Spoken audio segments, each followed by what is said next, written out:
ladies and gentlemen, to another Moneyline Madness episode. I am here with my boy Andy B.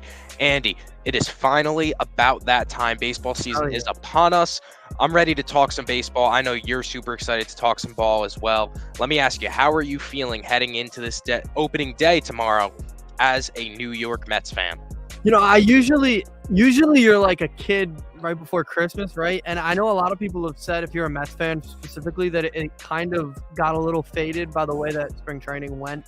Not only the team played like crap most of the spring, but also spring training, obviously, some injuries, World Baseball Classic. Oh, we had a glitch. No, but no, I'm still like a kid on Christmas. I'm excited. It's one of the best days of the year. I put it second to March Madness's first 2 days. Like it's that good.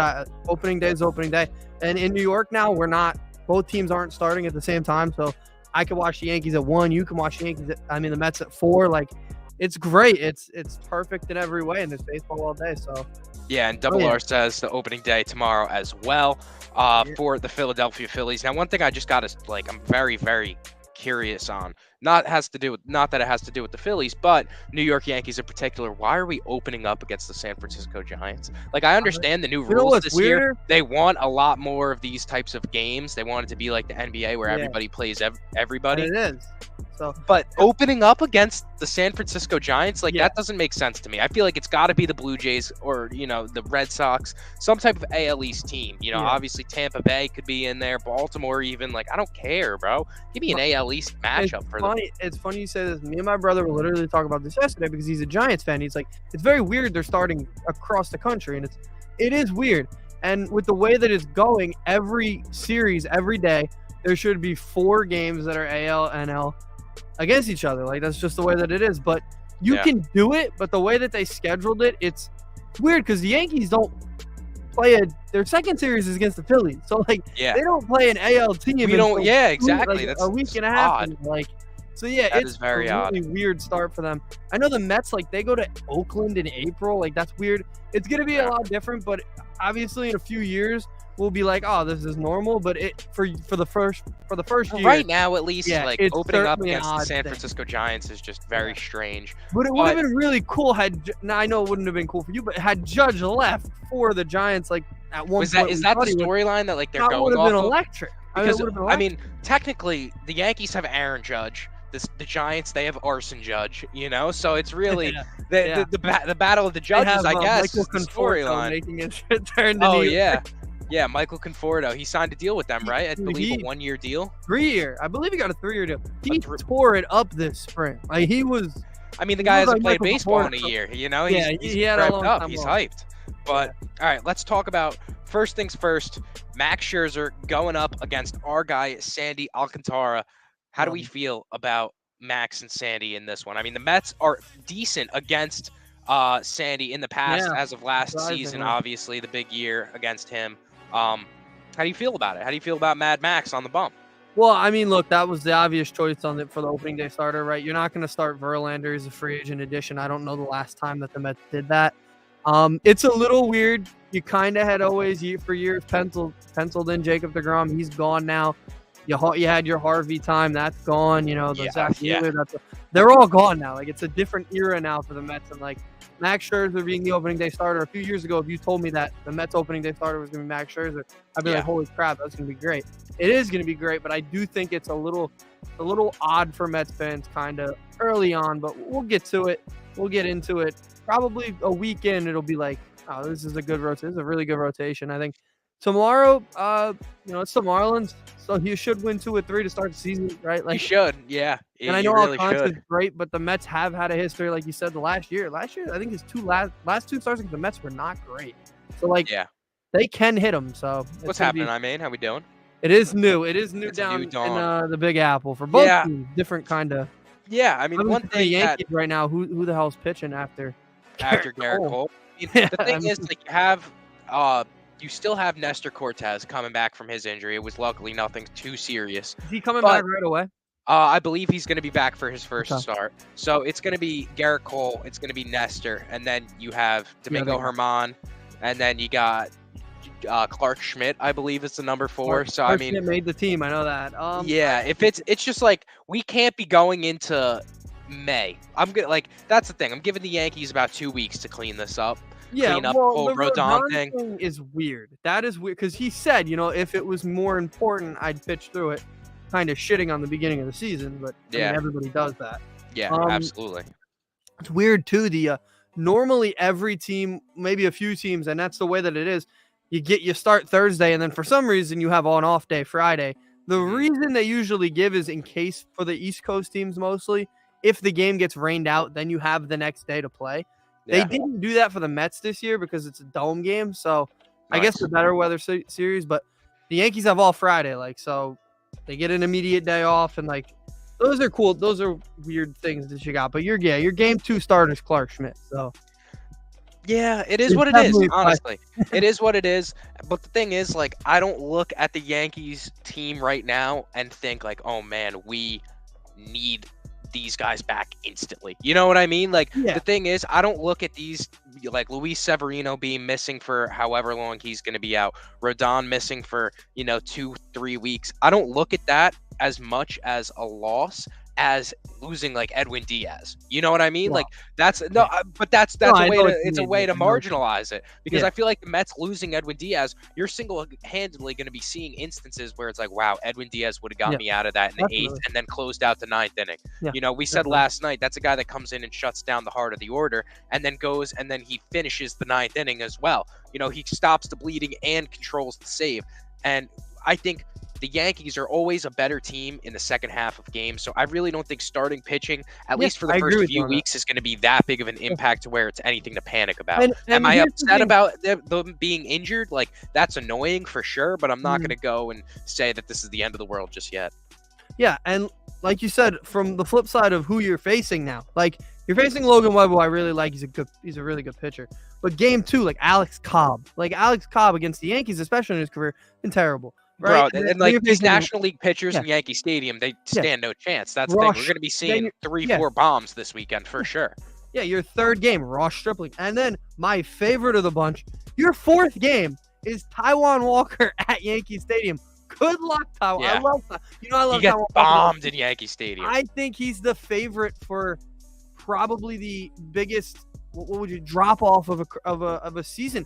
I know Double R's hype for him, but Taijuan Walker was saved by Citi Field a lot, and he was. Well, have you seen the statistics drop off? Is that what you're referring to? Yeah, that's what I think is going to. I mean, I know. Look, I'm not looking at his spring numbers. I know his spring numbers you saw the velocity thing, the velocity chart. He's down. He lost 3 miles an hour on his fastball all of a sudden. Yeah, I'm not saying this as a Philly hater and because he left the Mets. I was. If the Mets had signed Taijuan Walker, I'd probably tell you he's going to be a lot better than he is going to be as a Philly. With the Phillies, you have to be able to keep it in the ballpark. Taijuan Walker can't do that. If he gives up runs, he gives up home runs. And he is a bad defense behind him. No offense to the Phillies, but we all know their defense sucks. It actually probably got better because Rhys Hoskins got hurt. But, we'll get to them. But just from the Yankees' perspective, couldn't ask for a better first 5 starters to face. Yeah. Other than maybe Logan Webb, who I'm a personal fan of, but I know there's a lot of people who say he's one of the worst aces in the league. You could say that, but he's been good. So, yeah. Another thing I want to talk about, and I mentioned it, his Baltimore Orioles going up against the Boston Red Sox to start off. Let's talk about the Orioles for just a brief second. I have a bone to pick with them. With the Orioles, really? Because I'm looking at them right now. I'm looking at to make the playoffs. The Orioles are plus 320. And right now, I think that's a great bet to hit. Honestly, I think you can cash that out. I think they're going to be better than the Red Sox this year. No, I definitely think it'll be. But I'm a little mad about the Orioles because they had an opportunity to guarantee themselves a playoff spot. Because go look at the last wild card in the AL. It's going to be a bad baseball team. It's going to be a team that does not deserve to make the playoffs.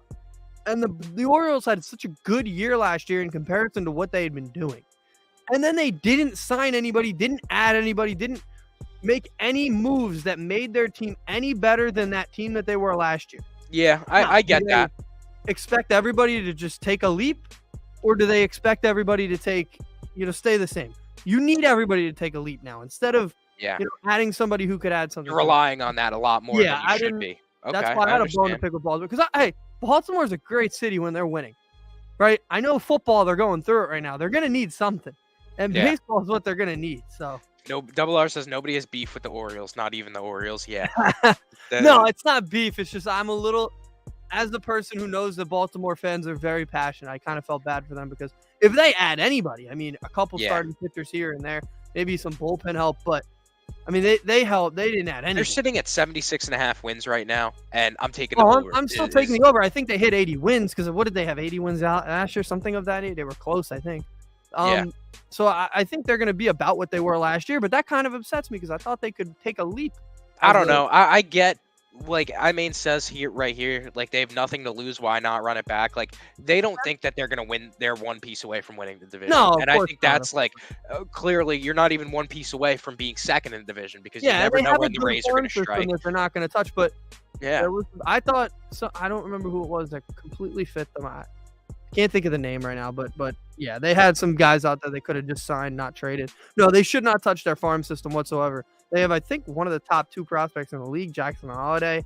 I mean, he's still obviously Adley Rutschman is, like he's gonna be he's like a Buster Posey 2.0 almost back there. Yeah, so let's hope he doesn't get a concussion though from getting. Jeez. All right, but all right. On another note, I just want to talk about it because we had mentioned it in our pre-episode notes. Anthony Volpe. Let's talk about him for a second. I want to applaud the Yankees first for doing something the Mets were too afraid to do. Called up the guy up. Called up the kid, man. Good for him. He definitely deserves it. He's been raking in spring training. He's given them no choice but to bring him up. And he's going to be the youngest shortstop to start for the Yankees and to come up as a rookie. All of these things. To come up as a rookie, the youngest since Derek Jeter at shortstop. Like all the stars are kind of aligning a little bit in that sense. Simo had the nerve to compare him to every other Yankees prospect that we have had. No, it's not like that. This is different. If you watch Anthony Volpe, this guy is a generational type of talent, and I think there's a reason that he's getting called up at this young age. Like, I'm not comparing him to Derek Jeter. No, you can't compare him to Jeter. Who did he compare him to? Like specific names? Oh, well, he said that the Yankees are just like the Lakers in terms of how they hype up one particular prospect. Well, I mean, the last guy that I can remember getting hyped up is Aaron Judge, and he just got paid $360 million. So, well, I mean, I understand. I would say like Gleyber Torres, I guess. Yeah, I could see that, but Gleyber even almost won an MVP. Gleyber was an all-star at one point. Yeah. The thing is, like, if Anthony Volpe has even the slightest of clutch gene, if he could hit in the postseason even just a little bit, his defense is good enough to where I think he could be a top 10 player within the next 2 years. Yeah, I agree. I'm very happy they made the move to bring him up. I know Yankee fans have been like, with the shortstop position, Yankee fans have been annoyingly, like, I don't know how to say, but very annoying about it. Like, obviously, like what? They want him to start, or they wanted a guy at shortstop for years. They wanted Correa, they wanted this guy, that Corey Seager. Everybody wanted, like, now they got their guy. Now like Yankee fans can be happy with their short. Obviously, he could be bad, but I don't see that happening. Volpe looks like a really poised guy. They can be happy with their shortstop for the next decade, and that's what every team wants, because shortstop is the most important position other than pitcher. And I mean, you could imagine that Aaron Judge is going to take him under his wing, being that he's like, he's the older guy. I feel like this is somewhat of a David Robinson, Tim Duncan type of deal that we could have here. Where the younger guy, the younger Tim Duncan is coming in. David Robinson was at the top of his game, and he was like, all right, I'm going to show you the ropes a little bit. I feel like it's that in a sense. But there's just no scenario in my head where Anthony Volpe isn't top 5 shortstop in the league in the next 3 years. Like, there's just no reason. Like, this kid's defense, and I mean, that's the thing that you can't teach, right? Like, getting better at defense isn't something that happens. No, you're either good at it or you're not. Exactly. Like, this kid's defensive intangibles and his instincts are just different, and that's the thing. Like, offense can come, in an off season or something like that. Some strength can come, but you can't teach the type of defense that Anthony Volpe's been providing, and that's really what the Yankees have needed, especially at the shortstop position. Yeah, like I said, I'm very happy they made that decision. There's some teams that didn't make decisions to bring up guys that clearly earned it. And look, I get a lot of people that said maybe Volpe shouldn't be. Maybe they should have waited 2 weeks and they get an extra year of him. Look, I'm not into like manipulating guys. Yesterday, Simo tried saying that Brett Beatty is better than Anthony Volpe, and I was like, bro, we're comparing apples and oranges. I believe Brett Beatty will be, but I don't think he is right now because Volpe made the team. I think Brett Beatty is going to be a top 15 player in baseball. He has everything. He has every opportunity to be. He's going to be the third baseman of the Mets. Except for the opportunity to be. Except apparently the opportunity to make the roster. But even like this spring, he looked great in his little cup of coffee up there in the major leagues last year. Maybe the stats didn't show. How old is Beatty? I think he's 22. Like he's still really young. There's a lot of opportunity for Brett Beatty to be great in this. And like he's 23 years old. Yeah, about to be 24. And Volpe's what, 21? I want to say Volpe's 19, dog. I don't think he's 19. Volpe is he's 21. He was born in 2001. Okay. So there you go. Like there you go. Those two guys are probably going to be. Well, I mean, Francisco Alvarez, we'll see. He hasn't really impressed. That's like the thing about Anthony Volpe that's like blowing me away is the fact that he is 21 years old though, and he's this good already. I'm like, you put him in that 23, 24-year-old body 2-3 years from now, I think he could be already a top 10 shortstop, top even 5 potentially shortstop in the league. And right now, Brett Beatty isn't on an MLB roster. So that's where they're like, Simo just lost me yesterday. When we're talking like these are apples and oranges, just because Anthony Volpe's age is what makes him so special. The room for growth is just different from any of these other MLB prospects that we have out there. What impresses me the most about Volpe, and like this isn't something people usually look at, like the Yankees gave him, like they basically told him like you're not making the team. Mm-hmm. They've told him for years like you're not playing until we think you're 100% ready, and he had to do everything in his power to make that team, and everything they asked him to do, everything they wanted him to do, he went and exceeded everything. So I mean, like I said, I'm happy they made that move. I don't know where the Mets went wrong with it in their position because I think Beatty also earned it, right? Like he hit like he had a solid spring. He hit 360, and somebody did a split for us. And against major league pitchers that have thrown pitches in the major leagues, he hit 270. Okay, he hit 400 against minor league pitchers. Mm-hmm. All right, 270 is still better than Eduardo Escobar. So like, there's that mix of it. So. Yeah. I don't know, but I know Volpe did everything he deserves, and I know we'll see Beatty very soon. I think by May he'll be up there. And I think New York baseball this year is just going to be – I mean, if both of those guys are stars, the future of New York baseball is going to be – it's going to be ridiculous, yeah. But I hope that the expectations for Volpe are astronomically high, and I don't think that's fair to him. Yeah. Like, he doesn't deserve the Jeter comparisons just by proxy of the position he plays and how young he is. But he's going to handle it well because he's got Aaron Judge there. He's got Stanton there, who was also kind of like that. Stanton got called up at like 20. And let's not forget, Stanton was an MVP. Stanton still could have an MVP season, I feel like, at any moment, bro. Stanton's second season in the league, I remember hearing about him, and everybody was like, oh, this guy's going to be a star. I was like, how's he going to, like, I was 10, and I'm like, how's this guy going to deal with this like, what? Yeah. You're giving this guy all this praise, and, like, he earned it completely. In Miami, like, so he did a great job. He's gonna have a lot of people with him teaching him stuff, and I also think Beatty will too. So, yeah, I mean, the thing is, like, not as good as the Mets. The thing about the Mets that just really, I feel like we're not talking about as much as we should is the age of this team. The fact that the window is now or next year, maybe the year after, but like, is that it? Like, especially pitching wise, are you like, you guys are cooked in my opinion 2 years from now? Here's the 100% truth. As long as Steve Cohen owns the Mets, there's no window. Like it's always going to be open because he can pay whatever. Like we saw that he wanted Carlos Correa. I would agree with you if we had seen success in what he's done in the first he's only had buying people full off season, to be fair. Like he's had the one last year's off season, and they just didn't perform in the playoffs the way they can't just assume that we know Steve Cohen's gonna come and be a Godfather type of guy unless I've already seen. Let me say this: the Mets need to win now. There's two teams now, I believe, that are going to be in the run for Shohei, and I think the Mets are going to be the favorites. So like, I don't think it ever ends with him. I think he'll always throw money. But in terms of this year, this team it's gotta win now. Like Max isn't getting younger. You're right. They've got 2 years of those guys. That's it. And realistically, how much longer is Pete Alonso in his prime?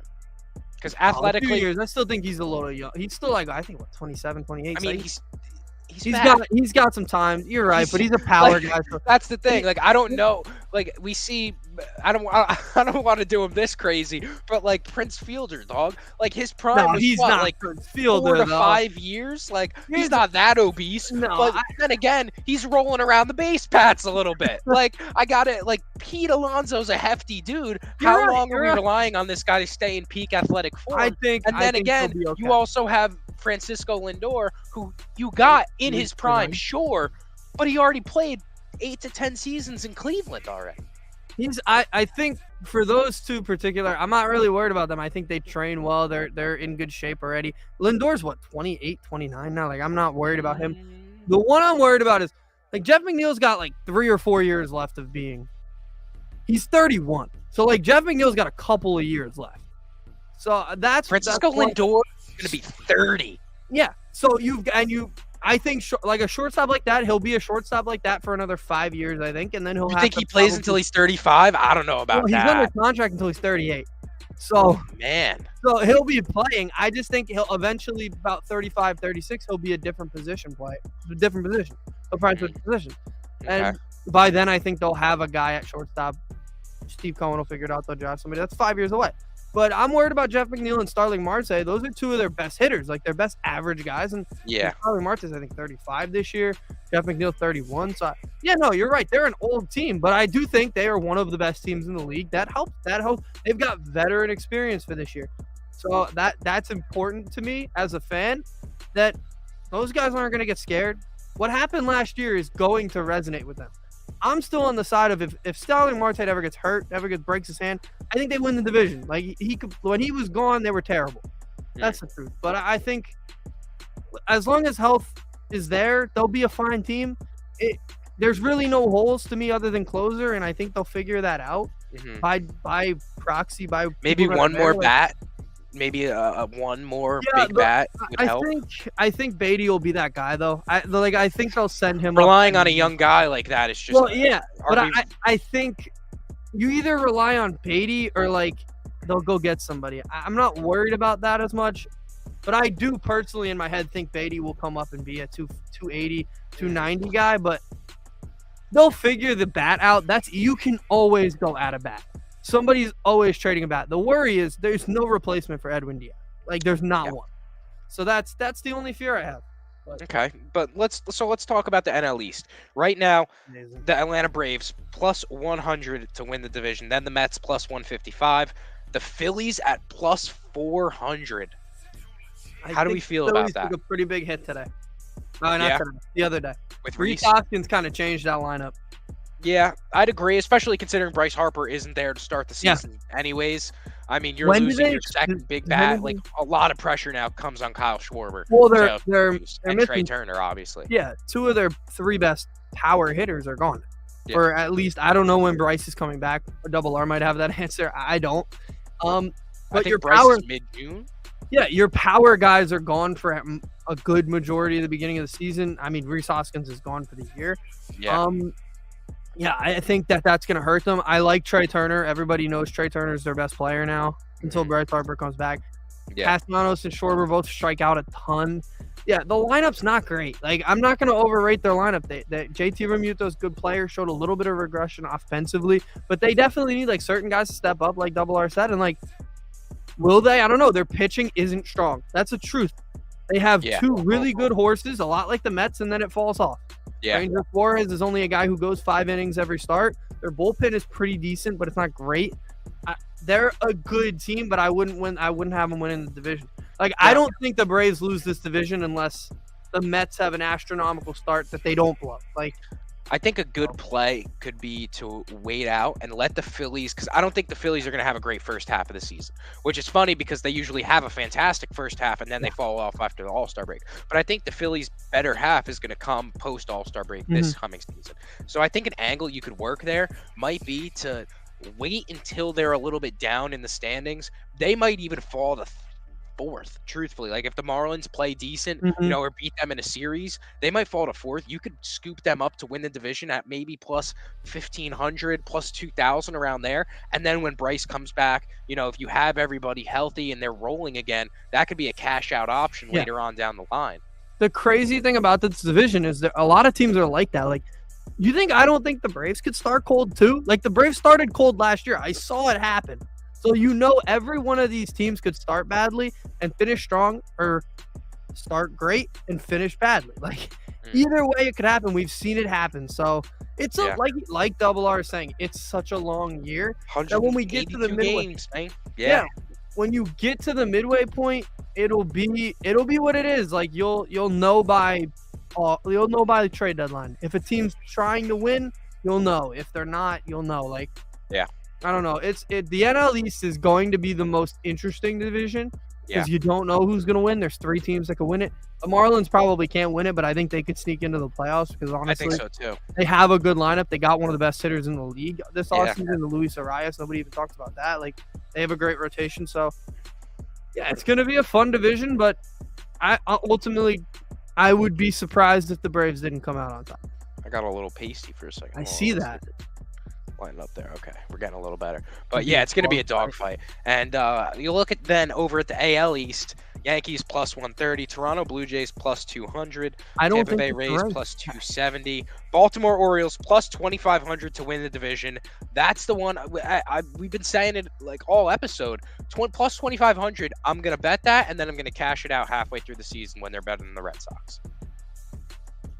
I don't think it'll be a race, though. I think the Yankees are going to run away with this one. I think the Yankees easily take the AL East. I mean, it's different from the past season or two. The Rays have fallen off entirely. The Rays the Blue Jays never hang in there health-wise, so I'm not relying on them for anything. Yeah, the Blue Jays are the Yankees are their daddies. Like, the Blue Jays, every time they have to beat the Yankees in a meaningful game, in a meaningful series, they get wiped off the face of they're a lot like the Mets with the Braves, honestly. They just get wiped off the face of the earth. So I don't think it'll be a race. I think the Yankees will win this division pretty easily by 6 or 7 games again. Like, I don't think that'll be much of a division at all. And I think the Orioles will maybe finish in second, honestly. They might be able to. I think they definitely sneak in a wild card spot. For sure. That's I don't know what I'm about second, but I'm thinking they might be able to get third, and then they sneak in. You know what I mean? I think whoever finishes in third in that division will probably get a wild card spot. Will probably be the last wild card spot. Because you look around the league, I mean, who do you expect coming out from the Central right now? Like Cleveland at plus 115? The winner. Yeah, whoever wins that one, I think, gets it. I think it could be Chicago or Cleveland. I don't think there's another playoff team in that division. I think Baltimore could be better. Yeah, I was going to say Baltimore is over Minnesota for me. Yeah. I think the West has 2 playoff teams. Mariners, Astros. Yeah. I don't think the Rangers are good enough. Sorry, Jake. Obviously, the A's are not good, and the Angels are obviously – they know they're missing. They're losing their – I think Shohei being traded midway through the season could very well happen. Like, I don't know who will that would be the move for them, because at this point, like, you're going to have way more leverage middle of the season. You know what I mean? Like, way more. Shohei's gone if you let him hit free agency and he wants to hit free agency. I think he'll be traded. I think it could be a lot like Manny Machado a few years ago. He was on Baltimore. They traded him to LA, and he left in the offseason because they couldn't pay him. I think he'll get traded somewhere smallish and then move on. Maybe Baltimore. You never know. You never know. For the season, they try to convince him to stay. That would be crazy. That would be wild. It's not necessarily like the Angels and the Orioles don't have beef. You know what I mean? Like, it's not like it can't happen. So I could. And I want to be clear. The Angels are not trading him to the Dodgers. They're not helping the Dodgers win a World Series. No. Like, he would be traded somewhere. I don't think they trade him even to a California team, unless it was like the Giants, maybe. I don't even think they'd help them. I think they'd trade him to like a team that's trying to push for the playoffs, like the Orioles or the Marlins. Like, and then he'd leave. Maybe. Like that type of deal. He would wind up on it, and then he'd leave in the offseason. But I think it'll be, I don't know. I think my bold prediction is Shohei's going to finish the season in a uniform you never thought you'd see him in. What about St. Louis Cardinals? Could that interest? I mean, they were in on Juan Soto pretty heavy. I don't think they'll pull the trigger. No, you think they gaslight Not that afraid, again? because I think they're an outside shot team to maybe sign him in the offseason. That's the problem. Yeah, Like teams that can get him in the offseason, they're not making the they're move. not going to make that big. Like the that Mets big deal. aren't going to consider it in July. They're just going to go after him in October or in November. Yeah, makes sense. It makes sense. All right. Anything else you wanted to talk about? We could discuss a little World Series favorite before we get out of here. Yeah, who do you have as your World Series? The Houston Astros. I'm not even on them. I don't know. No, I don't know what it is, man. I think they'll be in the obviously. I think they'll make it to the World Series. Like Bro, the Houston Astros are ridiculous, bro. every year, like they just lost Justin Verlander, and I like it doesn't. Like I don't really even like care like that. they don't, because I'm sure they're gonna have somebody pop up from AAA and be a great. Oh yeah, who's got 330 double the spin rate that Verlander has, and all of a sudden he's the next best thing. Like Who I did don't. they signed somebody in the offseason, and I was like, well, that guy's gonna turn his career around. Let me look. I'm gonna look real quick. Because I have mine in my head already, who I think is gonna win the World Series, and I mean it's kind of basic, and it's actually a little bit off. They brought back Christian Javier, which was like great. No, it was a pitcher. I remember it was a pitcher. Let's see. They have. I mean, we could see McCullers reinvigorate himself. They have such a good rotation already. They have Urquidy, Valdez. Yeah. Yeah. Rafael Montero. Rafael Montero's been great since he got there. I don't know how the frick that happened. He was god awful. They with them. gave him another deal. Yeah, he got like a 4-year extension. Yeah, well deserved. I mean, They're gonna be fun. They just got Will Smith too, bullpen. Yep. Yeah, they have such a good. I mean, they got Jose Abreu. You know he's gonna be an MVP candidate now. I think, and I think he could have 30 home runs this Yeah, season. Probably. he'll be in that stadium. You better believe he's gonna be hitting so many of those to that. I think I said it yesterday on Most Sports TV when Double R had asked me my AL MVP. I believe that's going to be Jeremy Pena. I think he could be up there. I think they'll have 2 of the final 5 candidates in it. I think it'll be Abreu, and I think it'll be him. I think you think Abreu's really going to be in the conversation. Literally, people don't understand. And you're probably hearing this, and you're probably like, Jose Abreu, what? And I'm that happens. You go to Houston, you go to a consistent winner. Now, what about you? We're forgetting Yordan Alvarez is there too still? Yeah, I completely didn't mention that. He'll probably be in the final 5. He was in the final 5 for MVP as well. Maybe they have 3 of them. I don't know. Bro, and Altuve won MVP 2 seasons ago. Like, I don't know about him. He's hurt. He's hurt. Yeah, the majority of the year. So he's but not. Gonna... still, that's the thing. Like, you have guys that are just. These are guys that we're forgetting that are. Jose Altuve was an MVP. You know, like this is crazy. Yeah. This is insanity over there, and I'm just not surprised if they have another 110-win season. It's just that's my I hate to say it, but I gotta tip my hat to Houston at some point or another because it's just getting ridiculous over there. I just don't think they're gonna come away with it because I believe the Braves are gonna win the World Series. You think so? Unfortunately, I believe they're gonna win it again. Look, I hate the Braves. I hate everything about the Braves except the state they play in. Love the state they play in.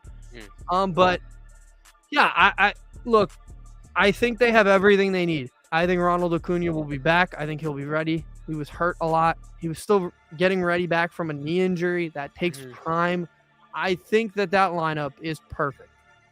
Other than actually left field's pretty shit, but everywhere around perfect. Like their bullpen, it's perfect. Their starting rotation is great.